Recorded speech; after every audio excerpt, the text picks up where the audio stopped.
Okay, we're recording now. Okay. Does everybody feel good? Good to go? Yes. Okay. Yeah. Then we're gonna start doing the thing. All right. Hello, Internet. Hello. Hello, everyone. Here we are. When this video gets posted, it would be about 30 minutes before Silent Sky would have premiered at St. Croix Festival Theatre. Sadly, that's not going to happen, but we wanted to honor the show and talk with some of the artists that were involved with it, and also speak to Artreach, who leads the Bigread initiative in the St. Croix Valley. So we're lucky to get to say hello to everybody that was going to be involved in this uh, play and have a discussion about it, and also talk about the future of Silent Sky and the Bigread in the St. Croix Valley. So let's just start this out by introducing ourselves.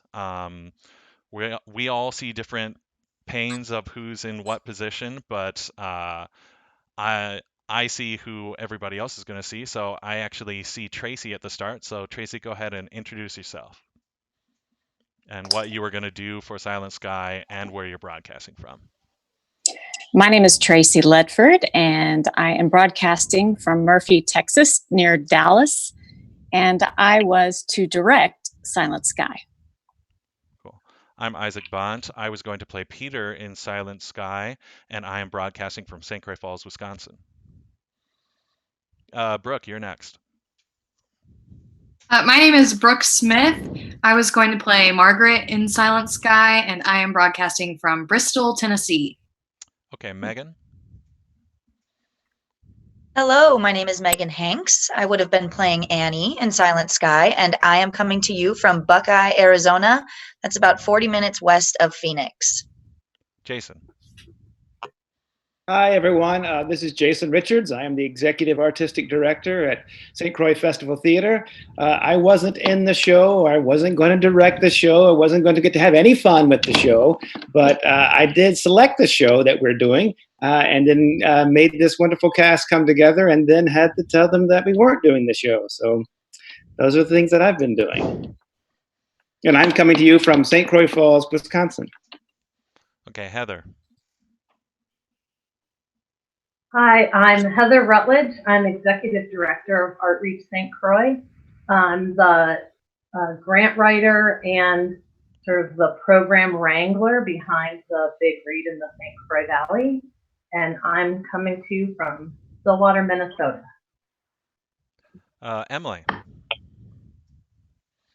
Hi, everyone. My name is Emily Garst, and I was meant to play Henrietta Levitt, and right now I am in Minneapolis, Minnesota. And Sherry. My name is Sherry Pierce. I was cast as Williamina Fleming, who is an old Scottish woman, which the old part I've got down. And I am coming from North Branch, Minnesota. Okay, that's everybody. Let's start out with a question for Heather. Heather, can you talk about what Artreach is and what the Big Read is? So Artreach St. Croix is a regional arts organization. We work with artists and peer organizations around the valley, from St. Croix Falls and Taylor's Falls to Hastings and Prescott. So we work with building partnerships and building programs. And the Big Read is such an iconic program for Artreach because it really exemplifies what we do best as a valley. It's multidisciplinary. It's built around performing visual and literary arts. We've received the grant from the National Endowment for the Arts for 6 consecutive years. We were really looking forward to doing all of these programs around Lab Girl. Lab Girl is a memoir by a Minnesota native, Hope Jaron, who's a scientist. And it's a lot about her work in the sciences and her struggles, and both personal and professional. And every year we work with St. Croix Festival Theatre to bring the themes of the book to life. through theater. So Artreach is really the convener of all these conversations and all these cool people, and then bringing programs to readers around the St. Croix Valley. Very cool. And when you're selecting the book for the big read, how does that work exactly for you and for whoever you work with in order to put the big read on in our area? So we have a big read committee that meets on a regular basis, and a lot of their job is about selecting the title for the next year. The big read, the National Endowment for the Arts actually starts with a list of about 30 books to pick from. So we're starting not with an unlimited number of titles, but interesting contemporary fiction that they know people can do cool programming around and that readers will love and might have different voices than what people are used to reading. Jason and Isaac and other people from Festival, you guys have been part of that big read committee. And often when the committee is down to a couple of options, I reach out to Festival Theatre and I say, what's going to make good theater around next year's title? And so, the committee of people, they're really looking for locally relevant themes that people can dig their teeth into or explore from a lot of angles. So in the case of Lab Girl, Women in Science, we partnered with Sci Girls out of Twin Cities Public Television. Sean Otto is a nationally famous science writer who lives in Marine on St. Croix and wrote a book about America's war on science. He was involved this year. And then we can also look at themes around mental illness, around wellness, around climate change. There's a lot of opportunities beyond some of the other themes, including women in science. We worked with another memoirist who was Jessie Diggins, the Olympic gold medalist, and her experience and struggles around women in athletics as well. So we love to be able to tackle one book from lots of different angles. Oh, very cool. Jason, I'm going to move on to you. I have a question. So, Yes. how did we land on Silent Sky for this year's Big Read? And can you also talk a little bit about the history of festival with Big Read and or at least your experiences with it, maybe some other like book play pairings that you can recall?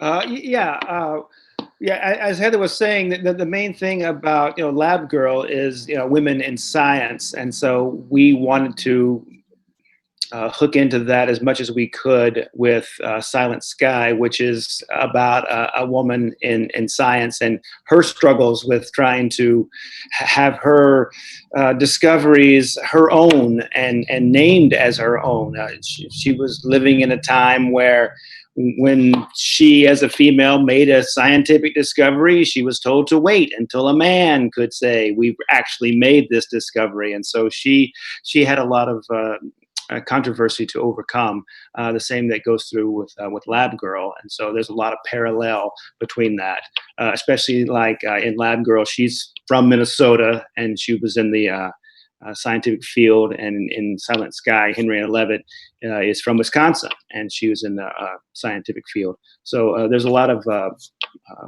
similarities between the two ladies and their experiences in doing what they want to do, and the hardships they had to overcome to be able just to do what they want to do. So it's a wonderful play, and I'm excited we can't get an opportunity to put it on our stage.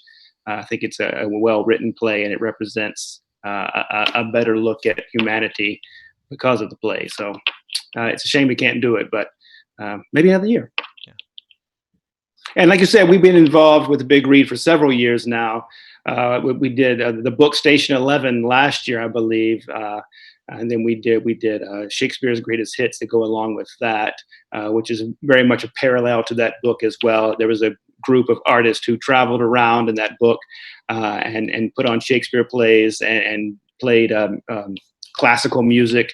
And so we did the same kind of thing. We put on a variety of different Shakespeare scenes, and then we had music to go along with those scenes as well. And so it paralleled and compared very well to the one we did last year. Cool. Thanks, Jason. Tracy, I'm going to ask you to pull your video back up. Hello. Hello. As Tracy said, she was going to be the director of Silent Sky, and I was wondering if you can share what your experience was in preparation for Silent Sky, what you were researching. A lot of people don't really know the kind of work that goes into direction, both during rehearsals and before, and frankly after. So can you talk a little bit about direction with the context of Silent Sky? Absolutely. So obviously the first thing you do is read the script, and each director is different. But for me, my areas of study are actually kind of multiple in preparation to direct. One of the first things I actually did is to research Henrietta's life and family, to learn that her sister is not a real person. That was kind of a shock to me. She did have a sister, but she died in infancy. She really grew up with two brothers. And, of course, her education at Oberlin and then at Radcliffe. I learned about Annie and Wilhelmina as well. Annie was hard of hearing as well as Henrietta, so they had that in common. I thought that was pretty fun to learn. And then, of course, we know Wilhelmina, the story she gives in the script is true, that she was abandoned by her husband with her young son and was forced to work as a maid for Edward Pickering. And he got so irritated at the men who worked for him, he, famously claimed, my housekeeper could do better. And it's true, she could. And his wife was very proactive in getting Wilhelmina the job. Peter is completely fictional. It was something that Lauren Gunderson wanted to throw in there to give a little caveat. And so knowing that, I went and I started researching Lauren Gunderson's other work. I think it's really important when you approach a play to kind of know the range with which a playwright writes and some of their recurring themes and motifs. And Lauren Gunderson is very much alive and very much active on social media. She's the most produced playwright in America right now, I think for 2 years running. And so I actually went and saw Ada and the Engine at Stage West Theatre in Fort Worth as part of my preparation. This is another woman in science. And Ada and the Engine is like Silent Sky, and they both use a lot of music. And it's both about women in science.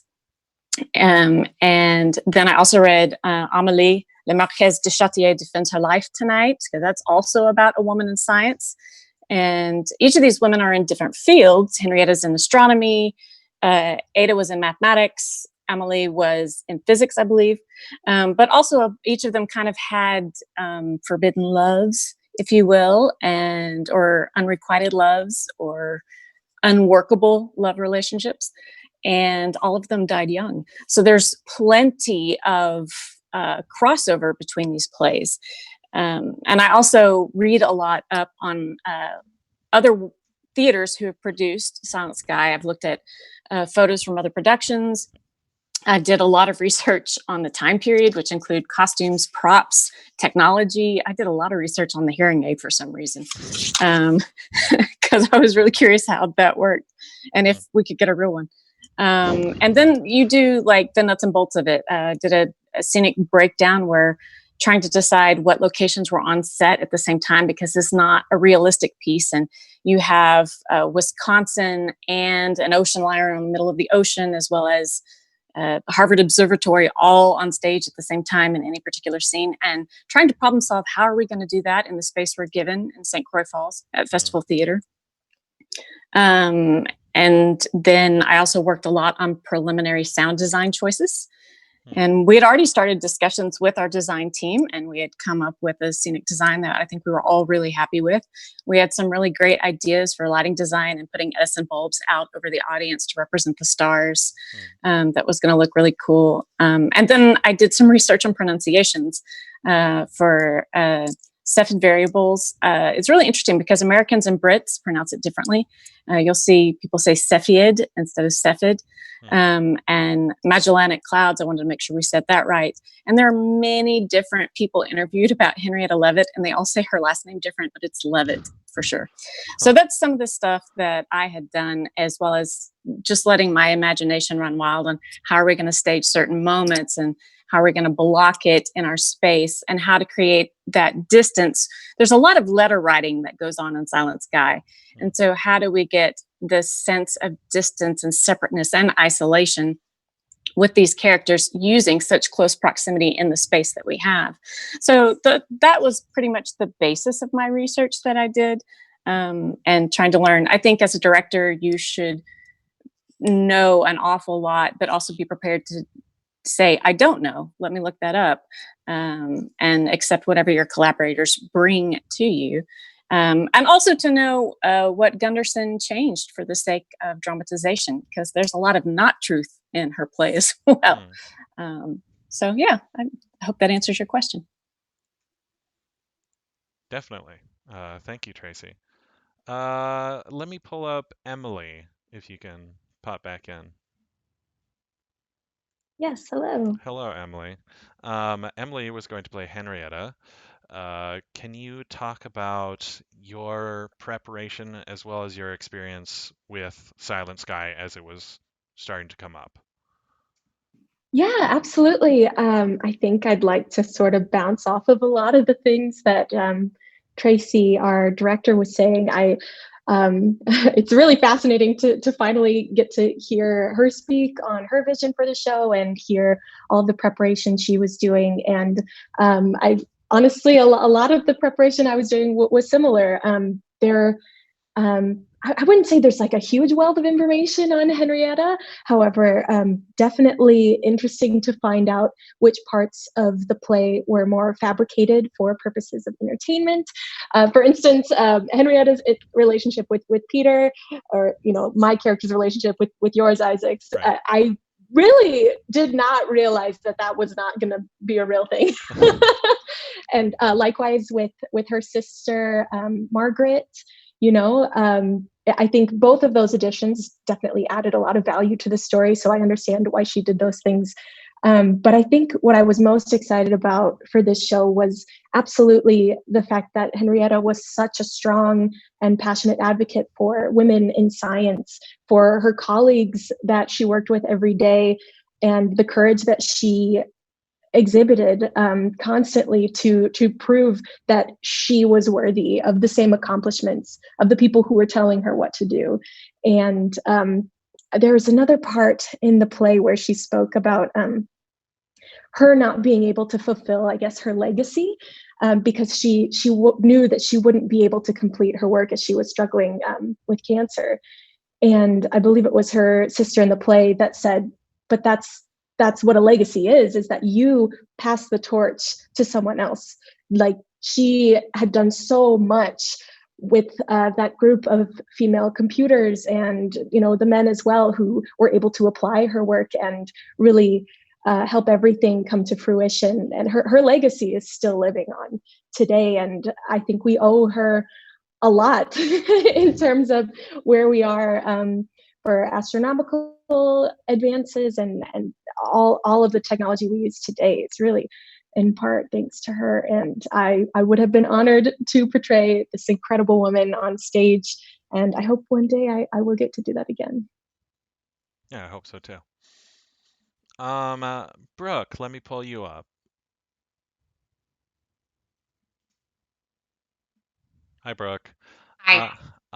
Can you talk about what you think some of the themes of Silent Sky were, or how this play was speaking to you as you did your prep work for it? Yeah, definitely. I mean, one of the big overarching themes, I think we've all sort of hit on it, especially in how it exists in relation to Lab Girl, is the struggles that women in science have had to go through from before the time in this play, Silent Sky, up till now and in the future. So that's pretty, apparent in how their work has not been appreciated. But I think another one that especially comes in through the character of Margaret, who I was going to play, is the existence of science and art together, and how they can't really exist without the other. They need each other to thrive and survive. Because in the play, we've got Henrietta, who is mapping these stars, and then Margaret, who, the fictionalized version of this person, is a very talented musician. And it's Margaret and Henrietta working together that they kind of realize that the stars make a sort of music themselves. So everything has to have that sort of balance to coexist. And I think we see that, in life as well. A lot of STEM programs are now going to STEAM programs to get art sort of back in there. Not that either one is more important than the other. And I think the play says this too, that they both really need each other. Cool. Thank you. Sherry, Sir? hello. Can you talk about what you were most excited about or what you enjoyed and how this play sort of made you feel as you read it and prepped for it? I love the banter between the characters. I love the fact I really can identify with Williamina. I'm at an age where I just don't take life so seriously anymore. I have been through things, I've triumphed over things. I know that I'm going to survive. And so I think in a lot of ways, Williamina is just very at ease with who she is, what she can do. She just kind of stumbled into this, but she had the abilities to be very organized, to see patterns. And so she developed some star categories herself, though she was not educated in that. And she's the only one of the group who really was not educated in that. She's using her natural talents. And I love the fact that she understands who people are. So when Henrietta first comes in, Williamina says, I like you. She hears who Henrietta is, her vision, her passion, and she appreciates it. While Annie is a little more standoffish and not at all sure that she's ready to accept this. And I think because Williamina has come up such a different and winding path, she is very eager to see somebody be able to fulfill their passion. So I'm excited. I was excited about that. Yeah. Okay, thanks, Sherry. Megan, you're next. Hello. Hello. Uh, what's your take on Silent Sky? What was your experience in prepping for it? What were your thoughts on the script? Yeah, so I love the script. I love that this is a story that celebrates a group of extremely intelligent and determined women. We've kind of been saying that, as we've been bouncing back and forth through these questions. What I take from the script is one of the themes that I pulled out from the script as well is this idea that a lot of women, and I mean a lot of parents as well, but especially women, have had to deal with throughout time, is the idea of balancing caring for your family and caring for your loved ones versus a passion for work and a desire to do something that's kind of separate. They're two separate worlds, and it's a familiar plight for women throughout history, dealing with this balance. She's caught between responsibilities for her family and for herself in a way, but then she's pulled towards these other desires, and it's a battle that she deals with as a woman and as a scientist. Something that I was really specifically excited for with this play, and also with a lot of plays that we do at festival, is that we tend to have smaller casts, and in a smaller cast, you tend to be in the rehearsal room every day with everyone that's in the cast. And because of that, the depth and the intensity of the script and the process can really it grows, and it gains a certain weight very quickly that maybe larger casts don't always get to right away. And I was really excited to just work with these people because I love them and they're some of my very best friends, but also just because I think that this play is important as a feminist cheer and a celebration of these people, that these women, like we said, they have historically been sort of left out or overlooked. So I think that it's an important piece of theater, and I was really excited to be a part of it. Thank you. Tracy, I'm gonna pull you up for a follow-up question about direction. Absolutely.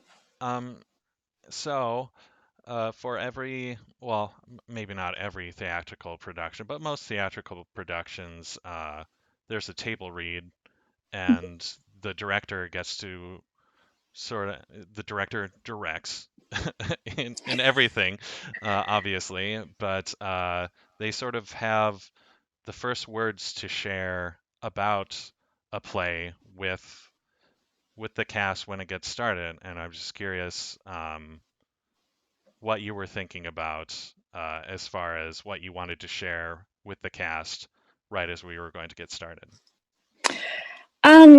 Goodness, that's a great question. And one I don't know that I'm fully prepared to answer, because a lot of that comes from just the energy of the room and the people who are there. I would probably have definitely spoken to my concept, which I really wanted to attack and highlight the patterns in the script. There's so much dialogue about the pattern of the Cepheid variable stars and trying to find the pattern that ultimately leads to the equation that will help her. Actually, Henrietta Leavitt Swan's discovery becomes the basis for how we measure the distance between stars over 100 light years away. And so, but I also wanted to focus on patterns in speech and patterns in relationships and patterns in conflict that are evident in the scripts. As some of the other actors have spoken about, there's the conflict of family versus career, or love versus career, or taking second fiddle in a career where men dominate, and the passions behind that. All of these women are driven by a great passion. And I think it is fabulous theater that can highlight these conflicts that women are very, very familiar with, and knowing the sacrifices that have to be made, and choosing, and whether it's Henrietta's choice to, leave her family or to return to her family to take care of her family, or her struggle with the fictional Peter, and knowing that there's that deep attraction there and that love there, but it's not going to happen because of norms of the day of whatever Peter's family decides, and and her own trajectory. So I would have been very interested in kind of sharing that. And I've been excited about Silent Sky for a long time, even before it was brought up at Festival Theatre. It was a show I had planned to direct at the university where I worked, but I had to leave my job at the university because of a family situation. And so this is the second time I feel like I've lost Silent Sky. But I understand the situation. I mean, this is happening all over the world, right? There are great companies who have lost great shows right now. So I'm a huge advocate. This is a segue, but I'm a huge advocate of supporting theaters around the country through donations or through streaming. I've tried to watch as much as I can of what Festival Theatre has put up, and theaters around my locale as well. But in terms of the collaboration, I would have also spoken to the performers about welcoming their input and welcoming their collaboration and their research and their passion for their character, because I think great minds together create great art. It can't be a dictatorship. It has to be a collaborative process, with a guiding hand and with vision. But I would have been so excited to work again with Brooke and with you, Isaac, because I've worked with y'all before. But also, I know Megan, but I haven't had the chance really to work with her yet, and to meet Sherry and Emily and see what they brought to the table. I always love meeting new actors and working with them. So Yeah, I think that's it. Awesome, thank you. Heather, follow-up question for you.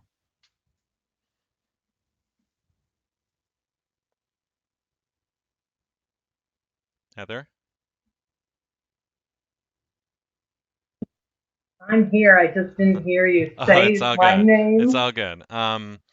So this question is kind of inspired by what Tracy just said. Great minds together make great art. I think that really speaks a lot to the initiative of Big Read, in that we all sort of get this impetus, this book, that all these companies sort of create different events or collaborate to try and create different pieces based around uh, the input of a book. What are some of the events that were going to happen with the Big Read around Lab Girl, and what's your experience as somebody who organizes all of these different, I'm going to call them art pieces essentially, but they're all sorts of things around one particular concept? Yeah, I mean a couple of the big events, the sort of anchoring events, we are working to reimagine them for late August. So two of those are visual art events. One is a touring exhibition of work um, around the watershed from the Watershed Research Station, which is part of the Science Museum of Minnesota, but located right here on the St. Croix. They do a lot of big river data and research, but they also have an artist in residency every year. And so that touring exhibit is going to 9 different libraries. So it had just been on exhibit at Stillwater Library when the libraries were closed. And so it's stuck in the Stillwater, it's in quarantine in the Stillwater Library. But we do intend to continue that library tour. And the exhibition that was scheduled at Artreach included two artists, and that show will also be put back on exhibit at the end of August. So 2 visual arts exhibits that represent a big number of artists who work at the intersection of art and science, or art and nature, art and research, which is pretty interesting. We also will have Sean Otto speak about his book, The War on Science. And we do hope to reimagine Silent Sky for that time period as well. So we are going from a collaboration of libraries, bookstores, the theaters, of visual artists, and hoping to reconstitute sort of a mini Big Read, and still be able to talk about the book. We are going to be hosting 2 book discussions, Tuesday, April 21st, online. You can find the info at Stillwater Public Library website. That book discussion will be a panel of people talking about Lab Girl. And then, because Station 11 is a book about life 20 years after a global flu pandemic, everybody's talking about Station 11. So on April 28th, we'll have another online book discussion through the Stillwater Public Library about last year's title, Station 11. So Awesome, thank you. Let me have everybody pull their video up. We'll have, in a little bit, we'll have Jason talk about the future of Silent Sky as far as festival theater is concerned. Let's have sort of a open discussion. These are sort of extraordinary times, and we've, for artists in general, and Tracy talked about it a little bit. And if this discussion gets like too sad or morose. We can cut it out of the recording. But what is our experience as artists dealing with COVID-19 and quarantine and the global phenomenon that's going on right now?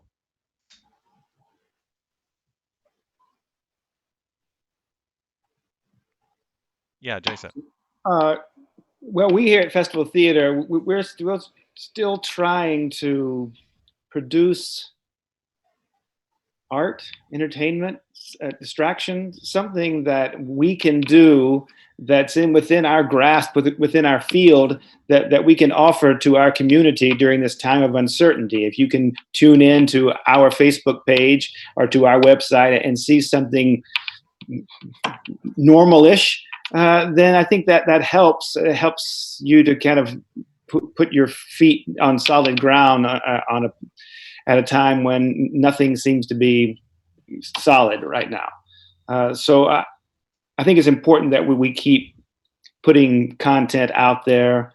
I don't know if anything we're doing right now is earth-shattering art, but it's a way that we can reach out to our community and still be a part of their lives and still know that we are an organization that is here for you, and the way that we exist in this community and the things that we do for this community, we're still going to try to do those things and offer what we can to those in need.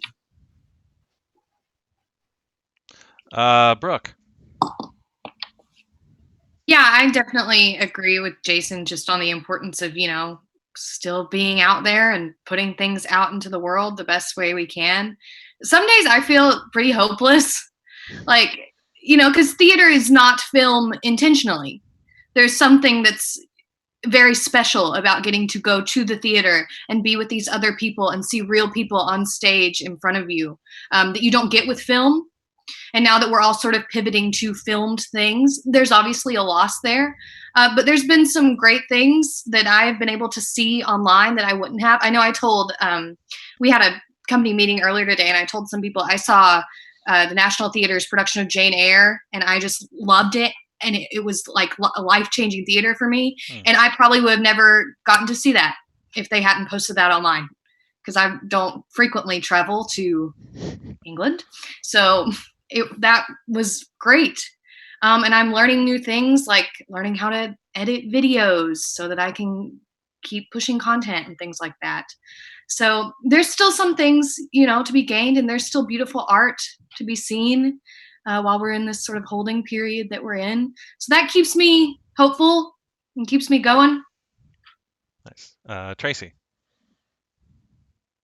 Yeah, to piggyback off what Brooke was saying, I too have been taking in the national theaters every week. I'm like, what are they putting out? I'm watching it. But like I said earlier, there are plenty of theaters around the nation who are doing for pay what you cans of their filmed. So I was able to see the Dallas Theater Center's American Mariachi before it was taken down. This weekend, I'm going to watch The Children by Lucy Kirkwood at Stage West in Fort Worth. They filmed that. And so I'm going to watch that. But also, I'm just trying to, I'm one of the lucky ones that still has a job right now. So I'm trying to donate a little here and a little there where I can, whether that's Barter Theater in Abingdon, Virginia. I helped them out a little bit last week. Tried to help out Festival Theater a little bit. But also on the creative side, like as an artist, it's really hard not to be creative for long stretches of time. And so as a theater educator, I've made a video teaching the fundamentals of costume design for middle school age kids to help out one of my educator friends who was just overwhelmed with, I can't transfer everything, I need help. So I did that. I've done some drawing and renderings, and I've also written. A lot of us have a friend named Ellie Larson, and she posted a monologue, 24-hour monologue, write and submit that they're all going to be memorized and performed. I was like, heck yeah, I'm doing that. So it's a lot of fun to still contribute creatively to the theater process during this time. I find that, and I would love to hear more stories about this, but how do you feel your creative needs are being met, and how are you meeting them and supporting other artists? Cool. Any other thoughts from anyone about Yeah, Megan. Yeah, so I was going to say, just kind of in regards to the original question, I think this is something that all theaters around the world are going through right now, and it's the idea that theater is ephemeral, right? So it's got a life and a death, and every project has a life and a certain group of people. It's an organism, a specific organism of a specific cells that happens once and it's alive, and then it kind of falls away. And as artists, we move through these projects and through different groups of people and different, literary exploration as we approach each new project. And so I think one thing that's really hard about this whole thing are plays just like this one that were getting ready to be put up, and a part of the anticipation about starting a new play is about the people that you'll be working with and the energy that will be brought into that rehearsal space in that room that is unique to that group of people. And a lot of times in theater, when things need to be rescheduled or pushed back indefinitely or definitely, it's really hard and a lot of times impossible to get that same group of people together for that same exact project at a different time. And so there's always kind of that what if in the artist's mind about different moments and little things that change when you have to stop the theatrical process we are right now.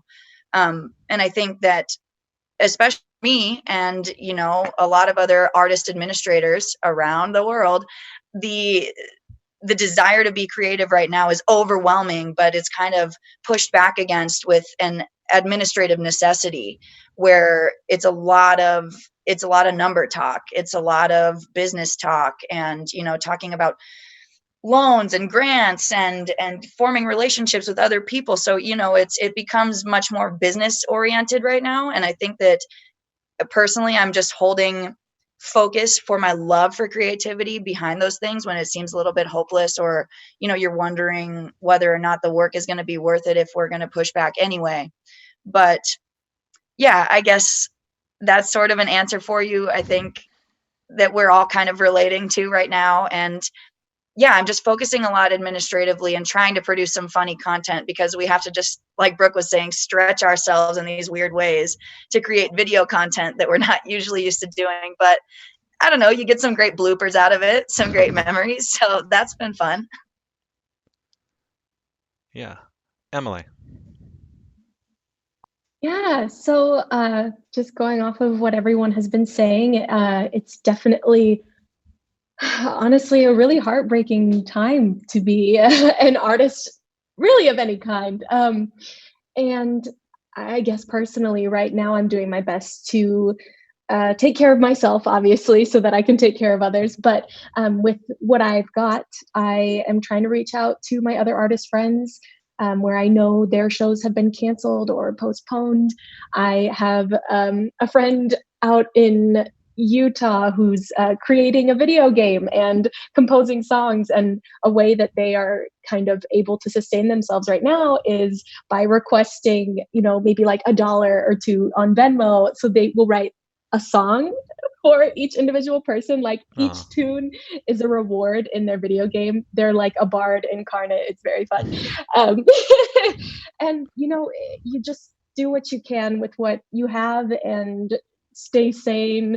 And for some artists right now, all they can do is survive. For some artists, creating in a time like this is not what they need to do. And I feel so much for those people because I know how difficult it is to want to create and to feel like this time is my time to do it all, to be creative, to reach those expectations that others have for me right now. And I know it's really difficult when you don't have that mental, emotional, physical energy to do what you normally want to do, the things that you love. And my heart just goes out to all the artists out there, and we're going to get through this and we're going to create again. Anyone else have any more thoughts about your experience during this time? All right. Jason, can you talk a little bit about the future of Silent Sky at Festival Theater and your thoughts? Yes, we're hoping that in August we can do a staged reading of this play with the same cast. That would be ideal if we could. It'll be August 28, 29, and 30. I think it's that weekend, Friday, Saturday, Sunday. Hopefully the first one maybe on Friday will be here in St. Croix Falls at our Black Box space. And then the next two will be in Stillwater or somewhere around Stillwater in Minnesota, so that we can have a sort of a traveling stage reading. If you don't know what a stage reading is, it's basically just that. You get on stage and you read the play. So people who are playing the roles would now just be reading those roles. And then someone like me, for instance, would read the stage directions, so everyone would know sort of what was happening and how we were getting from scene to scene or from act to act and things of that nature. So we're hoping that we get to do that. It all depends on further restrictions that will be handed down to us from the powers that be. So hopefully it'll work out.